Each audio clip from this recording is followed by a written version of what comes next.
GHMC council సమావేశంపై అసంతృప్తి వ్యక్తం చేశారు బీఆర్ఎస్ బీజేపీ కార్పొరేటర్లు. ప్రజా సమస్యలపై చర్చించాల్సిన కౌన్సిల్ అసంతృప్తిగా ముగిసిందని ఆరోపించారు. అడ్వర్టైజ్మెంట్ విభాగంలో తీవ్ర అన్యాయం జరిగిందని బీజేపీ కార్పొరేటర్ వంగ మధుసూదన్ ఆరోపించగా, జీహెచ్ఎంసీ పనులపై శ్రద్ధ పెట్టకుండా కేసీఆర్ కేటీఆర్ను తిడుతున్నారని అన్నారు బీఆర్ఎస్ కార్పొరేటర్ హేమ. మరింత సమాచారం మా ప్రతినిధి శ్రావణ్ అందిస్తారు. 11వ జీహెచ్ఎంసీ కౌన్సిల్ సమావేశం దాదాపుగా 8 గంటల పాటు సాగినట్లు మేయర్ చెప్తా ఉన్నారు. ఉదయం 10 గంటల 30 నిమిషాలకు స్టార్ట్ అయింది, దాదాపుగా 7 గంటలకు ముగిసింది. అనేక అంశాలపైన చర్చించామనేది మేయర్ చెప్తా ఉన్నారు. కాంగ్రెస్ కార్పొరేటర్లు చెప్తా ఉన్నారు. కార్పొరేటర్ ఉన్నారు, చంపాపేట కార్పొరేటర్ వంగ మధుసూదన్ రెడ్డి. మాట్లాడదాం. ఏంటన్నా అడ్వర్టైజ్మెంట్కి సంబంధించిన అంశాలపైన చాలా సీరియస్గా మీరు లేవనెత్తినారు, అంకెలతో సహా సమాధానాలు వచ్చినాయి అధికారుల దగ్గర నుంచి. ఎంత నిజంగానే అక్రమాలు జరుగుతున్నాయో అడ్వర్టైజ్మెంట్ విభాగంలో? 100%. గత టీఆర్ఎస్ ప్రభుత్వ హయాంలో ఏదైతే అవినీతి జరిగిందో దాన్ని కుండబద్దలు కొట్టినట్టు లాస్ట్ టైం బడ్జెట్ సమావేశంలో క్లియర్గా చెప్పినాం. ఎక్కడెక్కడ కేటీఆర్ గారి హయాంలో టీఆర్ఎస్ పార్టీ ఏ విధంగా ఈ జిహెచ్ఎంసీలో ఆదాయాన్ని కొలగొట్టింది, అందులో ముఖ్యంగా అడ్వర్టైజ్మెంట్ డిపార్ట్మెంట్ విభాగంలో ఏ విధంగా ఎక్కడెక్కడ ఈ జిహెచ్ఎంసీకి నిధులు రాకుండా అడ్డుకున్నారు, ఎవరెవరు దీని కారకులు అని చెప్పి ఏ కంపెనీ అనేది కంపెనీలతో సహా చెప్పడం జరిగింది. ఆ వెంటనే మేయర్ గారు దీని మీద విచారణ జరిపిద్దామని చెప్పి ఒక కమిటీ వేయమంటే ఎంబడే కమిటీ వేసారు. నిండు కౌన్సిల్లో కమిటీ వేసిన వెంటనే వాళ్ళు చర్యలు తీసుకోకపోగా ఆ కమిటీని ఏదో తూతు మంత్రంగా 2 మీటింగ్లు పెట్టించి ఆ కమిటీని పక్కదారి పెట్టించారు. మేము ఎన్నోసార్లు చెప్పినాం, కమిటీ వేసారు, కమిటీ మీటింగ్ పెట్టండి మేడం, సూచనలు ఇస్తాము.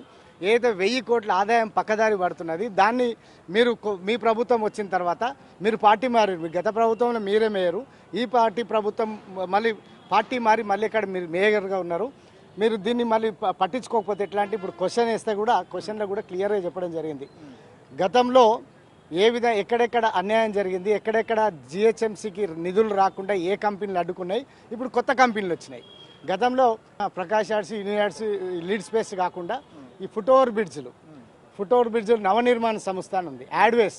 వాళ్ళు గతంలో యాడ్వేస్ అని ఒక ఫుట్ ఓవర్ బ్రిడ్జ్లు లీజు తీసుకుంటే వాళ్ళ వర్క్ ఆర్డర్లా అప్పుడు విశ్వజిత్ గారు ఉన్నప్పుడు మీరు ఇంత స్పేస్ మాత్రమే అడ్వర్టైజ్మెంట్ విభాగానికి వాడుకోవాలని చెప్పి నిబంధన పెడితే ఆ నిబంధనను తుంగలో దొక్కి ఆ యాడ్వే అతను పూర్తిగా దానికి 100% వాళ్ళ నిబంధన తుంగలో తొక్కి పూర్తిగా అడ్వర్టైజ్మెంట్ బోర్డ్స్ వేయడంతో దాని పెనాల్టీతో సహా 150 కోట్లు మీరు పెనాల్టీ జిహెచ్ఎంసీ కట్టాలని చెప్పి నోటీస్ ఇస్తే యాడ్వే చక్కగా హైకోర్టు పోయి స్టే తెచ్చుకుండు. హైకోర్టు నుంచి స్టే తెచ్చుకున్నాక వెంటనే మళ్ళీ నెక్స్ట్ కంపెనీ ఈ కంపెనీ మీద జిహెచ్ఎంసీ నుంచి కాంట్రాక్ట్లు రావని చెప్పి నవనిర్మాణ అనే సంస్థ సేమ్ అదే భాగస్వాములతో, ఈ యాడ్వేస్లో అయితే ఎవరైతే భాగస్వాములు ఉన్నారో నవనిర్మాణంలో కూడా అదే భాగస్వాముల పేరుతోటి కేవలం సంస్థ పేరు చేంజ్ చేసి మళ్ళీ అక్కడి నుంచి దాంట్లో కూడా రాయబారాలు పెడుతూ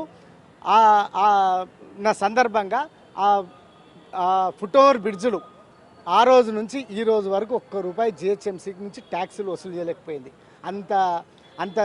అంత అధ్వానంగా అవినీతి చేస్తూ ఉంటే మేము కార్పొరేటర్గా ఎట్లా అవకాశం ఇస్తాం?